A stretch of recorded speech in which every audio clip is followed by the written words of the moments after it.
What's good, everybody? It's your boy, Server Error 405, alongside my partner in crime.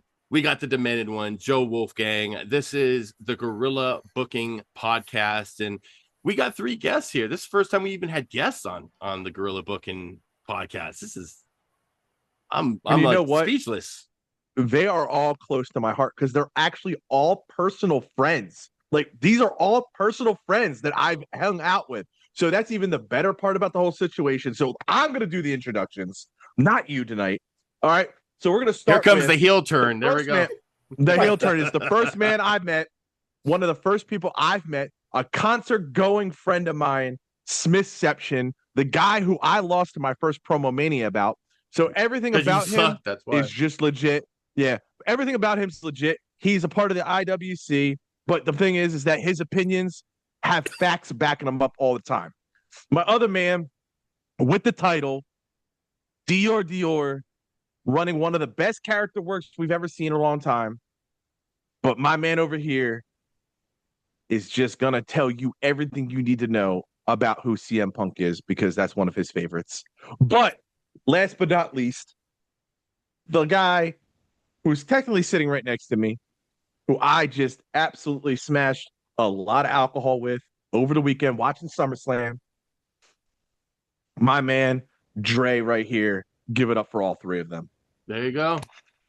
Welcome. And of course, we can't leave out the fact that Dre and Dior are my partners in crime in the Final Four Sports Podcast. Absolutely happy to have them on here. And of course, Smith, being on a podcast with you is phenomenal. You have a great mind when it comes to wrestling. There's a lot of takes that you post on TikTok. You can always find him on TikTok, Smithception.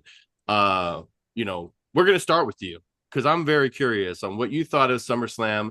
We're going to combine. We're not going to break down each day. Night one was this. Night two was this. We're looking at it as put it all, mash it up together. It's one big pay-per-view. What one thing stood out to you and why? I'd say the one thing that stood out to me and why is that not only was it a main event that actually felt like it was leaps and bounds the best match on the whole card, in my opinion at least, but it brought together and tied a loose end and put a bow on a story that I didn't think was salvageable whatsoever. Granted, I don't keep up with the WWE product like that nearly as much as I used to, but I was not digging the Cena heel turn as great as I thought the impact was. I didn't like the way they were handling it, and the fact that they were actually able to turn it around and actually get something good out of it and swerve everybody, including me, in the process and not do the double turn. Love that shit. Okay. Dre? So I think the one thing that stood out to me, besides like the Brock Lesnar return and the Seth Rollins cash in, was the significance of that TLC match. They were bringing up so much history involved in the TLC match, knowing that the first one ever was at SummerSlam of 2000, and just like the significance of that match and like how much it actually means to like the WWE. Like that's a signature pay-per-view now, you know what I'm saying? Like that went from one match to a pay-per-view, and this is like what we're putting certain title matches in. And I just think the recognition of the TLC match, dude, was fucking phenomenal, bro. It had Bubba Ray and Matt Hardy and Jeff Hardy out there, Devon. It was beautiful to see, man. Match was a 5-star match to me, and that's all I got to say about that. Dior, what you think? I definitely agree with the TLC match was pretty good. I don't think, I mean, it wasn't the greatest TLC match of all time. I think we've seen better in recent history, but Yeah. I think that it definitely got the job done. Top to bottom, the show was phenomenal. I mean, I just want to say, like, for them making it like a summertime WrestleMania feel, it felt so big, so larger than life. And then I have to echo for the thing that stood out to me most what Smith said, because I really just I was watching this match with my girl and I'm like, oh my God, like this just feels like an old school, like it wasn't like super flashy, but it was just so interesting. It was storytelling at its finest. And at first when John Cena was like, I'm turning back face, I was like, this is weird, it doesn't really make sense. But then like I thought about it and it was something you could stew on, and I'm like, this does really make a whole lot of sense. And then the match happened and it made even more sense because they told such a story of two warriors, two the old the old face versus the new face, and it's just like they told that story and it was beautiful. So that match specifically stuck out, and obviously Brock Lesnar coming back, something that I don't think anyone saw, because I'm pretty sure last time we heard he was banned from WWE. But that happened, and I was like, because I was just saying, like, before he came out, I was like, I told my girl, I'm like, who is John Cena gonna feud with for the last few months that he's gonna be here? Like, I mean, this is over now. He's doing a peace sign. I'm like, somebody, maybe we'll find out right now. Maybe somebody will come out. Maybe we'll find out on Raw, and then Brock Lesnar, and I'm like, wow. So hats off altogether for SummerSlam. It was amazing. So, Joe, let me ask you this. We heard what our guests had to say. How would you guerrilla book your favorite match? Whatever your favorite match is, tell us what you thought of it and why, and how would you guerrilla book it to make it a little bit different and make it a little bit better? Okay, so here's the thing. You can even ask Dre. I stated the first night when Gunther CM Punk came on, it felt way too early. Like it was like 9:30, like when it started, right? So I was like, okay. So like I was like, I thought this match was going to go full 45 an hour. It was going to be a masterpiece, which honestly it was. It was. Brother CM Punk's was probably one of the, I would say, if not top 3 matches of the card, Yes. right? And when it ended, I literally looked at him and I was like, dog, this doesn't feel right. Like it just didn't feel right. And then the Seth Rollins music hit. And we were just, the oh shit moment that you saw in the room was just phenomenal. And then when he dropped the crutches, I honestly, from top to bottom, I can't change this card other than one match. Let's hear it. And that's Becky Lynch, Lyra Valkyria. Thank you. Why? Because they wasted a story where they could have gotten Lyra over way more than what it was. Yeah. I get Becky holding a title is a great setup for whatever's down the road. But you bookended this match where she's no longer allowed to go for that IC title. Unless this is some long-term story booking where Bayley beats Becky and then Becky loses, or then Bayley loses to Lyra, okay, I get it. But on the surface, the Becky Lyra Valkyrie match made no sense as the ending of this series. Yeah. Lyra should have won over on top. It should have been the start of a new IC champ. Becky should have rode off into the sunset and maybe going after the US title or something different. But at this point, they're keeping her around. And then we end up, and I'm going to go into Raw because it came out to be one of the hottest fucking lines ever, which is why I'm okay with it not happening. Before you continue, can we just talk about how the length of that match? I don't think it should have been that long.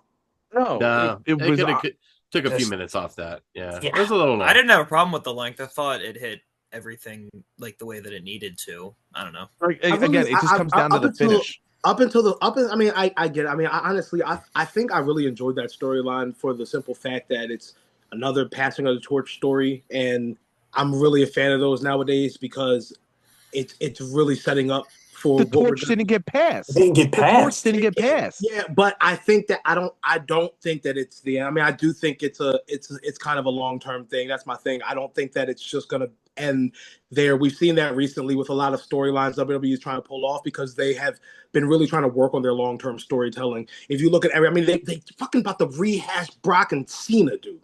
Like they keep going back to these. So they go down the line with these long-term storylines, and then they always revisit shit. Not always, but most of the time when it's this big, because it's a money moment. So I think they're going to continue to build Lyra, and it's going to happen again. Well, here's the thing with Lyra. If you've noticed, she's come a long way. She's came out of her shell a lot. She's not looking like, she's fresh off of a fucking, extra on Wicked. You know what I mean? Like the way she dressed to the ring and all this other stuff. You know what I mean? Like she's dressing normal in the back. She seems more like herself now. And I actually like her character more now than I did, a couple months ago. And I think with the result of, her and Becky, it really didn't matter, to be honest, because they're going to keep the belt on Becky because they want to make that belt seem like something. And I think, she put Lyra over pretty heavy. So now Lyra can't go after it as long as Becky's champ.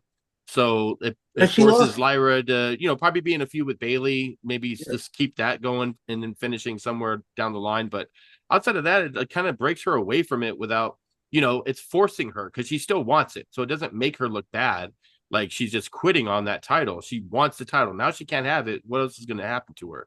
So it gives her things to work with. And I think that helps her character more than, whether she should have won or like they're not going to keep having Becky win titles, lose titles within, a month. And then she didn't, like win, like not like she won clean, you know what I'm saying? So it's like it was some screwy shit. So that doesn't really reduce the character. That's kind of how they save face when they make a booking decision like that. Go ahead, Smith.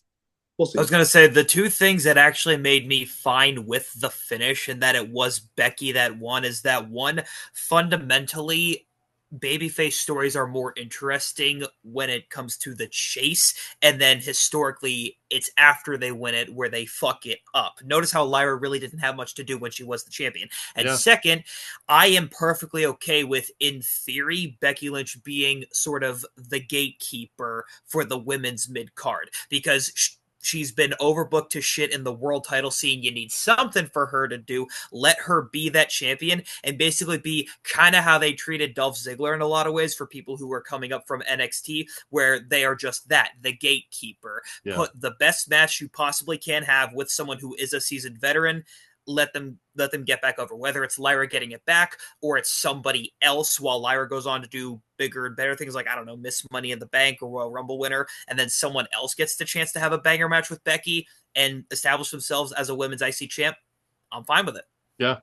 I think overall it was great. And Joe, you want to get that line out that Becky said, because I put in the Discord that was, she didn't have to do her like that. Oh. You go ahead. You can tell. Listen, honestly, like if we're gonna skip SummerSlam for like just 1 second, like Raw, like the opening segment with Paul Heyman telling that Bronson Reed's got the Shula Fala, like killed me. The Shula Fala line absolutely, and called him the tribal thief, and then to bookend the show of Raw where he stole Roman's J's again, bro. Yeah. So he's got two sets of J's to create this Shula Fala around Bronson Reed's neck is absolutely just great. Absolutely diabolical. It's diabolical work. It is. That's definitely guerrilla booking. That's definitely guerrilla booking. Right it is. But the point is like we know Nikki Bella's got money issues. Alimony. Yeah, that was pretty bad. But we don't talk about her current ex-husband. We talk about her past relationship and how he can't be seen anymore. Is absolutely like, I don't know who approved that line. And if Nikki absolutely did. She had if Nikki approved that line, like I will give props to her to let that line fly, because we've seen lines like that go loose and go sideways very fast. Like with Charlotte and Tiff. Is that why Kaiser's in my DMs? Yeah, the DM shit. Yeah. That shit was horrible. Yeah, Kaiser's in my DMs is just as bad. Yeah, she approved it for sure. You could tell, like everything was just going to script. I do have one issue. Let's hear it. I wanted Naomi to win. Naomi did win. She did win. No. Who the fuck? No, never mind. Wait. You probably wanted Jade Cargill to win. Jade Cargill, yes, that's what the fuck it was. I wanted Jade Cargill. Okay, so let me ask you this question: Do you honestly feel like she's ready for a world title run right now? No. Honestly, she got the title. I'm gonna be real with you. I think. Listen, I love Tiffany Stratton, but I think she's as ready as Tiffany Stratton is. No, don't go that far. She's nowhere near. I don't think like Tiffany Stratton. I love Tiffany Stratton, but I mean, she can use work on her mic skills as well. She can use work. They're a little. But it's not necessarily just the mic skills in comparison between the two. Like she's not nowhere near. Jade sets you up for Bianca. Jade sets you up for Bianca. That's the problem.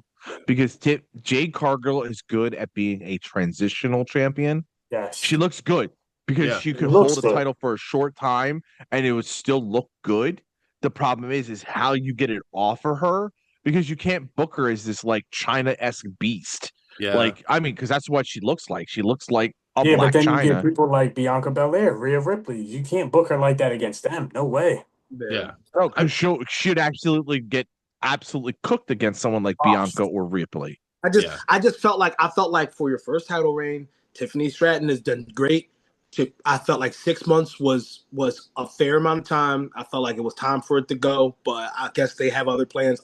That was just my opinion. It I get needs why to they go. did it, but she's cooking though. Jade Yeah. needs to take I'm it not off saying she's not. Naomi. Jade needs to take it off Naomi. That's where it cooks. That's the money With match. if Jade takes it off that's true. Naomi, That's it buttons the storyline down, and 100% that's where it true. cooks. That's Smith, That's where Smith, you what do you want it. think? Let's get Smith's opinion in there. What do you think, Smith? I don't know, man. I'm just saying if Jade Cargill was ready, they would trust her to have a match that's longer than 10 minutes. And I'm saying that as a Jade Cargill fan. I love that she has an aura about her and a presence about her, but there's a reason why when she was the longest reigning TBS champion in AEW, her matches never went longer than fucking 5 to 10 minutes, except for what? Her one match with Taya Valkyrie and her one match with Thunder Rosa? Yeah. He's the Yeah. Goldberg. Is she Bill Goldberg? He's the Kinda. Goldberg. No, and Thunder Rosa sandbagged her too. Yeah, I Remember remember that? that. I remember that. Yeah, that was dirty. That was dirty. But honestly, it was a great show. It was a great. And knowing Thunder Rosa, like how meeting her and understanding her a little bit more, I guaranteed you that sandbag was probably a receipt. Maybe. Before we get off the topic of SummerSlam, can I just say one thing? And it's short, sweet, to the point. Can we stop putting disrespect on Dirty Dom? Yes, please. Like, we gotta stop. I mean, I'm a fan. I like Dirty. We gotta stop. I love you about to talk about two belt Dom. It's about to be two belt Dom. Yeah. I put disrespect on Dirty Dom in a loving and endearing way because he's a little shit, but he's also growing up. I mean, he grew on me too. He grew on me too. He's done really well, and honestly, him and AJ Styles had a really good match. Dirty Dom, dirty Dom. It sings itself. It just sings itself.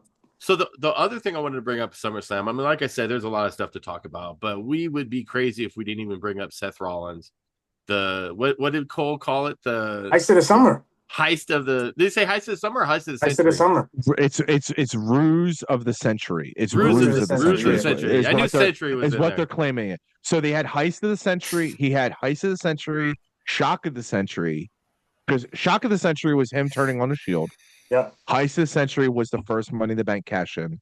Yep. Then you had oh my God, there was like 4 of them. I can't remember because I seen a picture of it because someone fucked the picture up and it said fuse of the century, but they meant to say ruse of the century because the knee was an absolute work. The knee injury was an absolute work. But it worked because his knee is made of glass. That's true. He's very injured. Like he's still fucking hurt. And he went publicly with it. He went publicly with it though. The way he went public with it, and even in the social media spot, is where because we're guys who love to listen to the deep. Like, go watch Unreal. Like we love Unreal. Hold on. This just proves I love there's Unreal. more. This just proves there's more layers than there is Unreal. Unreal. I'm a fucking Chelsea Green fan now. Listen. I recommend all wrestling fans watch Unreal and LFG. Like those you'll love Chelsea Green. Well, I'm sorry. Where's LFG? Where's LFG now?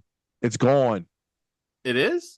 Yeah. They didn't renew a second season. Yeah, they had the second season. They're doing a second season now. The second season's actually happening right now. It's happening right now. I see previews for it. I watch it every week. Really? Because I heard it wasn't doing good. My guy, I watch literally never stopped. It did, like second season happened like probably I watched a week like or hold on. Here's what I want with LFG. If I watched season 1, I was okay with it. A little too much Michelle McCool, but that's season 2. Hold on. Listen to what I'm saying. Where's the WWE ID guys? What? Where's the ID guys? They did this whole thing where WWE does this ID thing now, right? Where are they at? They should be the ones that are going into LFG. What is that? What is he talking about? He's talking about the independent thing that WWE does. They work with like GWC or GCW. Oh, I mean, these are guys from the Performance Center who they like picked out who were them. Joe, he's What never do you watched. mean, He never dude? watched. He That's what hasn't watched NXT's episode. for. That's what NXT's No, for. they get a chance to go to NXT's a show, bro. It's not a game show anymore. They go to Evolve. LFG is real. then It's they a go to reality NXT. show. It's a What competition. is this? Wait, is LFG literally like Ultimate Fighter now? No, That it's like shit was Tough rigged Enough. anyway. No, it's just like another Tough Enough thing. Like it's just it seems It's a kind of good- scripted to me a little bit. I'm not. I watched some of the first season and it just I don't know. I stopped watching. It's a little scripted, but hey, you get Jasper Troy and a Olympic gold medalist won last season. Okay, so Horrible name for that guy, by the way. Jasper Troy is the worst name for that motherfucker. He sounds Jasper's like just a terrible first name. Jasper Troy sounds Oh, like no. he Have was. you seen Jasper Troy? He's a like, black is dude the with black dreads. junk. He's a He black sounds like junkyard dog. listen. That's all he Jasper is. Troy sounds A like black junkyard. What? Because the original junkyard dog wasn't black? What the fuck? Hold on a second. No. Because the way he's built is like he's like a blacker junkyard dog. Is like Oh, a what black. it is. Oh, okay. Fuck. Oh my god, Jasper Troy sounds like he'd be friends with Huckleberry Finn. Like what a fucking name, Jasper Troy. Yeah, let's give him 2 first name guys. That'll work. He'll go over. Main event of WrestleMania right there. Jasper Troy against he fought John over Femi Adams for the world title. He fought over Femi for the NXT title. I He's know. good, though. He's good though. He's not bad. He's not bad. Legit. He's not legit. bad. It's He's just a the good name's big- horrible. Like He's a good big man. Switch him over to a better name. Like don't Walter Gunther him, but like fucking. I mean, they might, So- but you know, like names always change. And Okay, stuff. so look, check this out. So let's go back to fucking talking about Seth. The one thing I want to talk about, since we talked about it's a work, the funniest thing ever was he actually guest hosted for Rich Eisen, and he gave this big speech about his injury and how long he's going to be out for. He told the whole sports crew, maybe half never watches wrestling, maybe some do or whatever. But he's just sitting there with the knee brace on, with crutches, and just telling him how. Oh yeah, you're talking about how his knee was swollen and he can't get the CAT scan. He had a whole speech, so he pulled off another heist. Is Seth Rollins? Does this put him into like? And I'm gonna go crazy with this statement. Does it make him one of the greatest ever to do it in professional wrestling? Yeah, because let's just say he's top 5 ever. Is he top 5 ever? I was gonna say you have to etch his face on Mount Rushmore as an extra. Like he'll always be an honorable mention of Mount Rushmore. I don't know, man. I think. Listen, here's the thing. I think it's a little tiny bit too early to say if he's going to be like top 5 wrestlers. Bro, he's fucking almost 40. What do you mean it's too early? No, he's almost 40. How many more years do you think this guy's got? He's made of glass, according to Smith, and I agree with him. Like, I said his knee is made of glass. I think his whole body's made of glass. His back is made of glass. How many times has he won the championship? 4 or 5. I don't know. have Seems it like all. a lot. Like I think he's got 6. He's got 6. One-time WWE champion, 2-time Universal champion, and now a 2-time World Heavyweight champion. So I think that I don't know if I would put him on top 5, but I would put him on top 10 for sure. I think he would be like to me, he probably like he could be like 6 even. You know what I'm saying? Because he's legit. The problem is he carrying an era? That's what it is. Is he carrying an era? I mean, because you got to go. If you go back. Hold on. Let me finish the statement first. If you go back, say golden era, Hulk Hogan was your carrier, right? Hulk Hogan was the carrier of the golden era. Mm-hmm. Rest in peace, racist. But, don't say that. But then you have the Attitude Era, where it was Stone Cold and Rock carrying the title. Like I would give it Stone Cold and Rock. Both co-carried that title during the Attitude Era. Yeah. Then you go to the Ruthless Aggression Era, and you have John Cena, right? So then you have this New Age era. But the thing is Seth's from Ruthless Aggression. So is he the one that's carrying? No, he wasn't from. He's not from Ruthless Aggression. No, he's not. That's Cena. Cena is Ruthless Aggression. Seth yeah. wasn't around during that no. time. I'm not saying he wasn't carrying it. I'm not saying he wasn't carrying it, but the Shield and Seth Rollins was a part of the Attitude Era. You mean Not, just sorry, like their the Ruthless vibe? Aggression Era? You No, mean they their weren't. vibe? No, Their they vibe, weren't. mate. That shit ended in No, 2008 when they weren't. went PG, The and the Attitude show Era wasn't not until too- Yeah, I was gonna say, that 2012. was PG PG. era? You want to call Yeah, that that was PG PG. era? Yeah. Okay, so I thought Ruthless Aggression went to like 2016. Call it the Jack No, Swagger no, era. No. Call it the Ryback era. Let's just. I literally, because I'm not a Cena fan. I am not a Cena fan, and everybody knows that I'm not a Cena fan. So I stopped watching when Cena got popular. Like I literally stopped watching wrestling for like almost a decade, from like 2008 to like 2017. I stopped watching wrestling. Almost a decade. I stopped watching wrestling for like Well, then 10 you years. missed Seth Rollins coming in. Yeah, so tell us more about Seth Rollins when you didn't But watch the his point is- entire career in listen, WWE. But the point Joe, is, the Joe, point is, I though, know is him as that- Tyler Black. Joe, to answer your question, like do I think he carried an era? I wouldn't put it that way, but he's been a very strong part of an era. But I can't possibly put him over Rock, Austin. I can't even put him over Triple H. Roman. I can't. I can put Seth over Roman. I could put Seth over Roman. I Can could. you put Seth over Shawn Michaels? Like, no. Can you put him way. over Shawn Michaels? Can you put him over Bret I Hart? mean, they both. I mean, look. I mean, Can you that put could him be a over whole. Hulk Hogan? You can That put could anybody be- over Bret Hart. That could be a different conversation because if you look at how Seth wrestles and how Shawn wrestles, like there's a lot of comparisons between the two and championships and all the other stuff. Like, I don't know, man. I mean, maybe it could be like a LeBron and MJ debate type thing. You know what I mean? Yeah, Like that's it could true. be the same thing. Yeah. So we got about 10 minutes left. So we'll stick kind of a little segue here because Seth caused CM Punk a lot of sadness. So I'm a Punk fan, but it seems like Dre is a bigger Punk fan. And he had a very short title reign. So that leads this question. In WWE history, out of all the people who had the shortest world title reigns, and I'll name a few, and if you guys could think of some too, you want to throw in there. Andre, some names. hold on a second. Hold on. Andre, 1 minute. He gave the title to DiBiase on main event. Yokozuna 2 minutes in Mania. Hogan beat him. Seth 2 minutes. Seth beat Roman clean, and then Mox cashed in, and then that was the one night Shield actually held the world title the same night, which is kind of cool. Happened to Cena twice. 2 to 3 minutes at the Elimination Chamber 2006 when Edge won it, and then Cena 3 minutes at Elimination Chamber 2010. Batista won it. And Daniel Bryan 4 minutes at the Rumble 2013. Sheamus won it. So those are just a few. And then, of course, Drew, he got cashed in and CM Punk laughed at him. So we'll start with Smith. And this is, like I said, it's a silly topic, but it's kind of interesting how often it happens in wrestling. Who do you think had the best reign and why?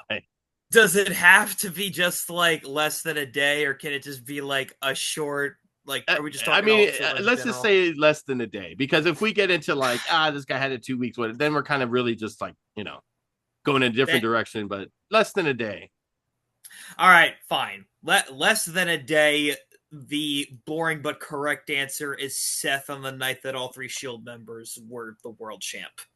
Yeah. It's the boring, but it's the correct answer, but that's just because I can't say Christian because he was world champ for a week, and we're not allowed to count that, even though that's the more nostalgic answer for me, and the one I would choose because I embraced and appreciated that week of Christian being the world champion. Fuck you. I still found a way to talk about it. I like it. Dior, who do you think? What go through your history. What do you think? Nah, you gotta go to someone else. I gotta think about this. All right, you think about it. Dre, what you think? All right, so I got one hypothetical and the actual answer. So the hypothetical one, because I don't know if it counts, you could say two of them. It would be the Brian Kendrick and Shelton Benjamin when they both pinned in a Gold Rush match. They were world champions for both 30 and 45 seconds. But the real answer I'm going to give is Kane, because when Kane lost it to Stone Cold Steve Austin the night after King of the Ring, it was my birthday. Okay. So you got a little emotional attachment there. A little emotional to Kane. That's my dog, man. How old were you when that happened? I was one. You were one. Matter of fact, I was actually two, because the Mankind Undertaker match happened on my first birthday. So I was two. So that one hit the feels right there. All right, Joe, who you got? I have to give it to Drew McIntyre. And Here's the reason why. Yeah, it's your one. Here's the reason why. Because Drew won the title in a time where no one gave a shit because it was COVID. So they wanted to give him his flowers. They wanted to give him his flowers at WrestleMania 40. And the perfect person to fuck him over was CM Punk. And so CM Punk fucked him over. Damian Priest cashed in on him. Now, the point is this. The Damian Priest part of it has nothing to do with the whole Drew CM Punk part. Because this is karma. So now look at the whole thing overall. CM Punk caused one of the shortest reigns in modern day history. And what happens to him? He gets the shortest reign in modern day history when Seth Rollins, who swore to CM Punk in a promo, you will never be a fucking world champion as long as I live. As long as I'm breathing. And he cashed in on him. Yep. 5 minutes, 10 seconds. All right, DR, what you got? Okay, so I'm going to go with a very classic answer. Okay, I'm going to go with Byron Saxton pinning my guy, Corey Graves, for the 24/7 championship. This is world title reigns. We're not talking about just well, that titles. was a 24/7 world title. Okay, goddamn it. There's a lot of motherfuckers that you can So pick. 95. So no, I mean honestly here. So if I'm going to be realistic, I mean I probably would go with the same thing. I had to really kind of think about this. I can't really go back and really like in my mind as a wrestling fan. I have to do some research, like think about super short title reigns that lasted like less than a day. But I would also probably go with Drew McIntyre just because of the impact of that, and like it just shows like Drew getting a hold for a continuous amount, amount of years. It goes back farther than just one night. This goes back until him like being the champion during COVID, like Joe said. So yeah, I would probably go with that. I think that one's the was probably the most entertaining one to watch at least. Mine is pretty much, I agree with Smith. I mean, the Shield having the title all on the same night, like the world title. And plus, like, when you talk about, like what we were saying earlier about Seth and Shawn Michaels and stuff, and who carries right now, if you look at the Shield, like, it's, Mox being in AEW, but he's still, like, one of the top guys in wrestling. Their guy and he's always their guy. has been. So he's like the number one guy. And then you look over in WWE, it's Roman and Seth. So it's like the Shield, and you could even say they're probably like one, if not the greatest group of all time when you look at pure talent, because you can name like the NWO and Horsemen and stuff. It doesn't compare. If you go talent and titles, and if you actually hold all the titles, I would say the Shield is the most decorated faction of all time. No, I would it's Evolution. Evolution. It's Evolution. Evolution. Evolution has no. I mean, are you counting? Are you adding? You gotta look at how many world champions. Bro. All right. So let's not even think about the world championships, bro. How many titles has Ric Flair won just in general? But he wasn't acting like. I mean, he was active. Yes, he was. I mean, he was. I know the number. I know the number. I know the number with Flair. I know the number with Flair. I know the number with Trips. I know the number with Batista. I know the number with Orton. But you got to look at this. None of those guys were true indie guys. You're talking about Tyler Black's indie run. You're talking about his ROH run. You're talking about John Moxley's CZW run. We're talking about his current run in WWE. Then we're going to go how far he went in AEW. Then you're going to talk about Roman. How much decorated Roman's been. You're talking about those three guys. Yeah, we're just talking three guys alone, right? So you're talking about you have to bring on four. You have to bring on another guy. You have to bring on 5 guys if you're talking about DX. You're talking about 20 guys if you bring on NWO. To me, Evolution had way more layers than the Shield ever had, and I loved the Shield, but I just feel like Evolution just was like it was. I loved the Shield and what it did, but I feel like Evolution was just a more interesting thing to watch, and it was just like. Look at the stars that it bred. John Moxley's not even here anymore. Seth Rollins is Seth Rollins, and then Roman Reigns is Roman Reigns. But like, you had Ric Flair, Triple H. These are 2 legends, 2 Hall of fucking Famers.